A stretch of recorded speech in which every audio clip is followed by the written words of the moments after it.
भैया थोड़ा जरा पीछे आ जाओ भाई, क्यों कैमरा।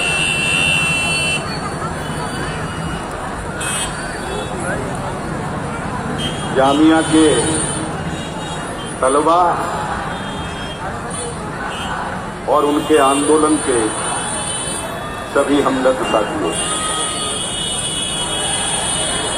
मेरे साथ आज बड़ी विचित्र स्थिति है कि जिस मादरे इल्मी में, जिस दर्सगाह में मैंने पढ़ाई की और यहां शायद कोई ही बिल्डिंग का दरवाजा या सीढ़ी ऐसी होगी जहां खड़े होकर मैंने अपने छात्र जीवन में बोलना न सीखा। और आज उसी यूनिवर्सिटी के अंदर मैं अपने छोटे भाइयों बहनों से एकजुटता व्यक्त करने के लिए खड़ा हुआ हूं। दरअसल स्थिति ही कुछ ऐसी है। मैं सबसे पहले आप सभी को, जो इस आंदोलन में शिरकत कर रहे हैं, जो इस आंदोलन को चला रहे हैं, जो अपना वक्त लगा रहे हैं, जो अपना टाइम लगा रहे हैं, इस शानदार और शांतिपूर्ण आंदोलन को गांधीवादी तरीके से चलाने के लिए मैं सबको हृदय की गहराइयों से बहुत बहुत बधाई देता हूं। आंदोलन हम लोग भी करते थे, लड़ाई हम लोग भी लड़ते थे, और मुझे कहने में ये कोई हिचकिचाहट नहीं है कि उस वक्त हमारी लड़ाई सिर्फ तालीमी मसाइल पर और यूनिवर्सिटी के अंदर जो लोकल मसाइल होते थे उन पर ज्यादा तक सीमित रहती थी।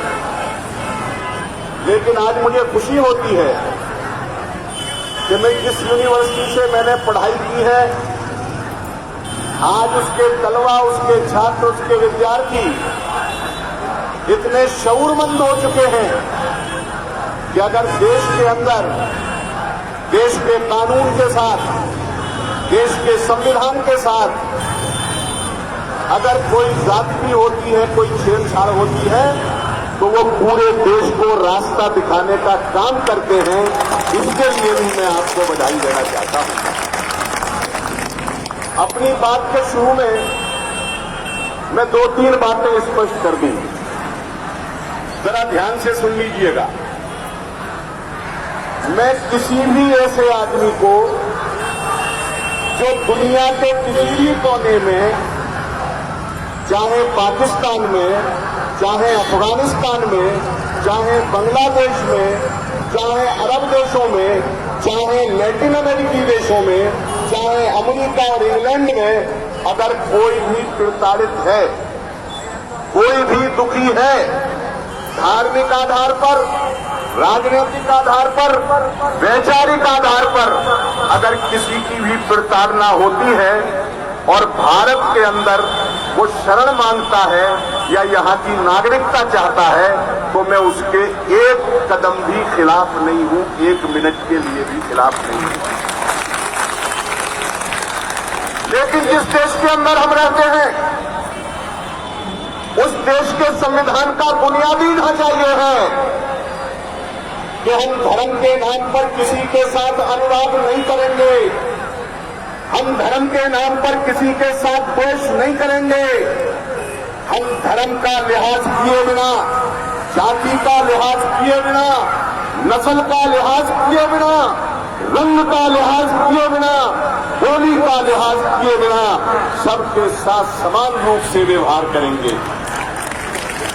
जब मेरे आईन का, जब मेरे संविधान का फाउंडेशन ये है, बुनियाद ये है, तो मोदी और अमित शाह इसकी बुनियाद को कैसे हिला सकते हैं, ये बात आज मैं पूछना चाहता हूं। और इसलिए मैं आपको बधाई देना चाहता हूं कि संविधान पर होने वाले इस हमले को, संविधान के ढांचे पर होने वाले इस हमले को आप लोगों ने वक्त रहते पहचाना और सबसे पहले हमारी इस दरखुदार की ये आवाज थी कि हम संविधान के ऊपर हमला नहीं करेंगे। मुझे बड़ी खुशी होती है, जब मैं यहां पढ़ता था तो मैं नारे बहुत लगाता था। मेरे साथ 10-20 लोग और होते थे, वो नारे लगाते थे, लेकिन उस वक्त जामिया के बाकी लोग सरकार के खिलाफ, व्यवस्था के खिलाफ, निजाम के खिलाफ नारेबाजी नहीं करते थे। हम लोगों से कहते थे कि ये काम तुम्हारा है, तुम लगाओ, हम तुम्हारे साथ हैं। मैं नारे लगाता था, मेरे साथी नारे लगाते थे। लेकिन आज जब मैं आपके क्लिप देखता हूं, आज जब मैं आपके वीडियो देखता हूं, आज मैं टेलीविजन पर या दूसरे संचार माध्यमों से देखता हूं, तो मेरा सीना फख्र से चौड़ा हो जाता है। क्या जामिया के बच्चे, जामिया की बच्चियां, लड़के और लड़कियां बाबा बुलंद कहते हैं कि जुल्मी कितने जुल्म करेगा, सत्ता के गलियारों से चप्पा चप्पा दूर उठेगा इनकलाब के नारों से। मुझे बहुत खुशी होती है। और जब आप लोग नारा लगाते हो आजादी का, वो दूसरे लोग उसको मिस इंटरप्रेट करते हैं, कहते हैं कि आजादी किससे चाहते हैं। ये जामिया के लोग, जेएनयू के लोग, एएमयू के लोग 70 साल हो गए क्या, इन्हें पता नहीं। लेकिन हम ये कहना चाहते हैं कि हमें 70 साल से पहले भी आजादी की कीमत पता थी, 70 साल के अंदर भी आजादी की कीमत पता है। और आज हम आजादी की नारा इसलिए लगाते हैं हमारे लोग कि हम इस आजादी की हिफाजत करना चाहते हैं, इसलिए इस आजादी का 24 घंटे कुर्बानी करते हैं। ऐसा नहीं कि हम नहीं जानते थे आज भारत में अंग्रेज नहीं है, भारत एक सॉवरन इंडिपेंडेंट स्टेट है, ये बात हम लोग जानते हैं। लेकिन हमारे पूर्वजों ने, हमारे पुरखों ने जिस आजादी को कमाया था, वो हमारी दौलत है, वो हमारी संस्कृति है, वो हमारी तहजीब है। अगर हम उसकी हिफाजत बार बार आजादी का नारा लगा करके नहीं करेंगे तो फिर ये सांप्रदायिक ताकतें, ये फासिस्ट ताकतें आजादी को खत्म कर देंगी। इसलिए हम बार बार आजादी का नारा लगाते हैं। आज ये नारा दे रहे हैं, एनआरआईसी बनाएंगे, जिसे शॉर्ट फॉर्म में हम एनआरसी कहते हैं, या एनपीआर बनाएंगे। कोई भी रजिस्टर बना लो। लेकिन मैं आपको एक बात बताना चाहता हूं, जामिया मिलिया इस्लामिया के तलबा, एक रजिस्टर हिंदुस्तान में 1972 में बना था। हालांकि उसे रजिस्टर का नाम नहीं दिया गया था। आजादी की 25वीं सालगिरह थी और जिन लोगों ने आजादी के आंदोलन में हिस्सा लिया था, कुर्बानियां दी थी, कष्ट सहे थे और अंग्रेज की सरकार की जुल्म सही थी। भारत की सरकार ने सोचा कि क्यों न हम उन लोगों को जिन्होंने आजादी दिलाने में हमारा नेतृत्व किया है और हमें आजादी जैसी नेमत दिलवाई है, जो जिंदा हैं या जब तक जिंदा रहेंगे, क्यों न हम उनको किसी तरीके से सम्मानित करें। पहली बार भारत सरकार ने 1972 में यह तय किया कि जो लोग आजादी के आंदोलन के लड़ाके हैं, जो लोग आजादी के आंदोलन के सिपाही हैं, जब तक वो जिंदा रहेंगे हम ताउम्र उन्हें राजनीतिक पेंशन की शक्ल में कुछ रकम, कुछ सहूलियात, कुछ सुविधाएं देंगे। 1,72,000 ऐसे लोगों की शिनाख्त हुई जो आजादी के आंदोलन में लड़े थे। 1,72,000 हिंदुस्तान के हर कोने से और हर जिले से लोग उसमें शामिल थे। बहुत से राजनीतिक लोग थे, उनका बहुमत था। बहुत से सामाजिक गतिविधियों से जुड़े हुए लोग थे। बहुत से सांस्कृतिक क्षेत्र में काम करने वाले शायर, कवि, लेखक थे।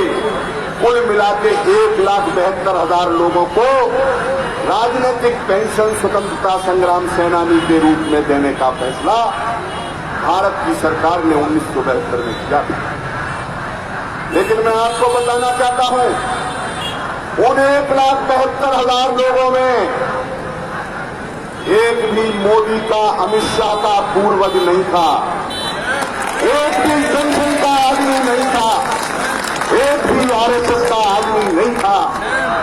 हम तो कहते हैं आज तुम एनपीआर बना रहे हो, आज तुम एनआरसी बना रहे हो, तो कम से कम 1972 में जो एक national register of freedom fighter बना था उस पर जरा नजर दौड़ा लो और कम से कम थोड़ी शर्मिंदगी महसूस कर लो। और अगर पानी मिल जाए तो तुम्हें डूब मत। अगर किसी को आप यहां नागरिकता देना चाहते हैं, शरण देना चाहते हैं, शौक के साथ दीजिए। पाकिस्तान वालों को भी दो, अफगानिस्तान वालों को भी दो, लेकिन हिंदू मुसलमान करके दोगे तो हम इस बात को बर्दाश्त नहीं करेंगे, नहीं करेंगे। एक कहावत है, आप लोग तो पढ़े लिखे हो, गांव की कहावतें जरा कम सुनते होगे। एक कहावत है कि बुढ़िया को मरना था, बीमार थी, बुढ़िया मर गई, उसके घर वाले बड़ा परेशान, मतलब दुख हुआ उनको, लेकिन 100 साल से ज्यादा की थी। किसी ने कहा भाई 100 साल से ज्यादा की हो गई थी, उन्हें तो मरना ही था, तुम इतना दुख क्यों कर रहे हो?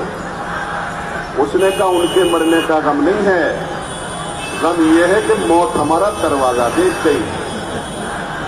अगर हिंदू मुसलमान करके अगर एक बार संविधान के साथ आप छेड़छाड़ कर रहे हो तो फिर हम आपकी फितरत जानते हैं, आपका इतिहास जानते हैं, आपकी विचारधारा जानते हैं। हम ये भी जानते हैं कि आप इस बात को कहां तक ले जाओगे। उस खतरे का अंदेशा हमें भी है और हमारे जामिया मिलिया इस्लामिया में पढ़ने वाले तलबा को और जामिया बिरादरी को भी है, इसलिए आप सड़कों पर बैठे। मैं और बहुत ज्यादा, क्योंकि कई लोग और भी हैं यहां, मुझे बताया गया, बस मैं आपसे इतना ही कहना चाहता हूं कि आज एक बात और कह दूं कि आज जो भारत की सरकार जो सीए के खिलाफ और एनआरसी के खिलाफ जो पूरे देश के अंदर मुहिम चल रही है, उसके बारे में ये कह रहे हैं कि ये लोग देश को डिफेम कर रहे हैं, बदनाम कर रहे हैं।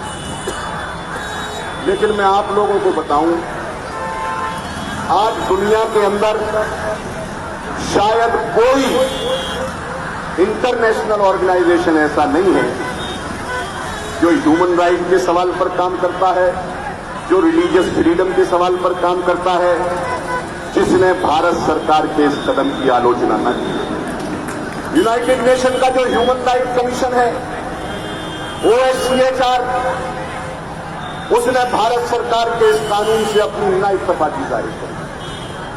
पिछले दिनों एसोसिएशन ऑफ इस्लामिक कंट्रीज ने, ऑर्गेनाइजेशन ऑफ इस्लामिक कंट्रीज ने किसी वजह से सुषमा स्वराज जी को बुला लिया। बीजेपी वाले कूड़े नहीं समा रहे थे, देखो हमारी पहुंच वहां तक हो गई, हमारी एक्सेप्टेबिलिटी वहां तक हो गई। लेकिन कल परसों ही मैं पढ़ रहा हूं, उन्होंने कहा है कि हम, ऑर्गेनाइजेशन ऑफ इस्लामिक कंट्रीज ने कहा है कि हम अपनी बैठक बुला करके भारत सरकार का जो ये कायदा कानून है, इसके खिलाफ हम अपनी बात रखते हैं। उसके अलावा जो इनके माई बाप हैं, अमेरिका के राष्ट्रपति ट्रंप साहब, अमेरिका की जो कांग्रेस है, यूएस कांग्रेस, उस कांग्रेस का एक कमीशन है, उसका नाम है United state commission on international religious freedom, USCIRF।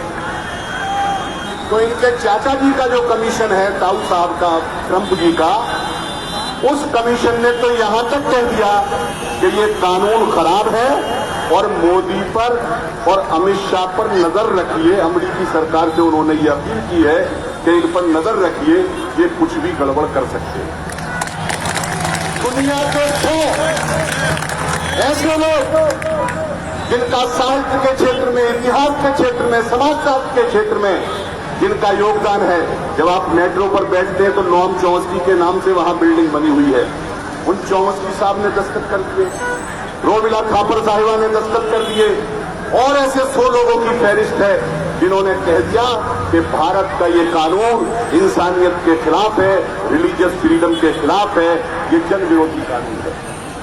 तो दुनिया में नाक ये कटवा रहे हैं, इस्लामिक कंट्रीज इनकी बात पर ऐतराज कर रहे हैं, अमेरिका इनकी बात पर नाक मुंह सुकोड़ रहा है, मलेशिया, इंडोनेशिया, पता नहीं कहां कहां के हेड ऑफ दी स्टेट ने भी इस कानून की मुखालफत में अपनी बात कही है।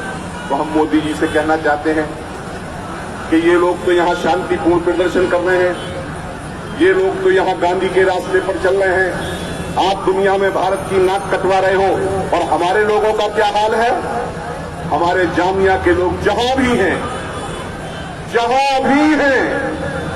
वहां से खबरें आ रही हैं कि जामिया के पुराने स्टूडेंट्स जो दुनिया के दूसरे देशों में काम धंधा करते हैं, नौकरी करते हैं, रहते हैं, वो वहां से मेमोरेंडम पे मेमोरेंडम वहां के दूतावास को भेज रहे हैं और हमारे लोगों के साथ अपनी एकजुटता जता रहे हैं। एक गाना हम लोग गाते थे, कोरस था, अब तो मैं गा नहीं पाऊंगा, और आप लोगों को भी पता है कि पता नहीं कि याद होगा कि नहीं होगा। एक गाना हम लोग गाते थे, मैं समझता हूं कि आज जामिया के लोगों पर वो गाना पूरे तरीके से सही साबित होता है। हम कोरिया में, रूस में, जापान में, हम फ्रांस में, हम रूस में, हम कोरिया में, चीन में, जापान में, हम फ्रांस में, हम रूस, इंग्लिस्तान में, हम दुनिया के हर सच्चे इंसान में, हम दुनिया के हर सच्चे इंसान में, क्या गोरे क्या काले, हम एक हैं, अमन के हम रखवाले, हम एक हैं। तो हमारी तो ये स्थिति है, और मोदी साहब हिंदुस्तान की नाक कटवाने पर लगे हुए हैं। मैं आखिर में अपनी बात खत्म करते हुए आपसे सिर्फ इतना कहना चाहता हूं कि जब आंदोलन करो तो इनकलाबी शायरों को जरा याद कर लिया करो। फैज अहमद फैज के तराने की वो लाइन, कटते भी चलो बढ़ते भी चलो, है सर भी बहुत बाजू भी बहुत, चलते ही चलो कि अब तेरे मंजिल पे ही डाले जाएंगे। आप सभी को इस आंदोलन के लिए बधाई। मैं अपनी तरफ से, अपनी पार्टी की तरफ से आपके साथ पूर्ण एकजुटता व्यक्त करता हूं। धन्यवाद। शुक्रिया जावेद भाई। जावेद भाई, आप लोग पार्लियामेंट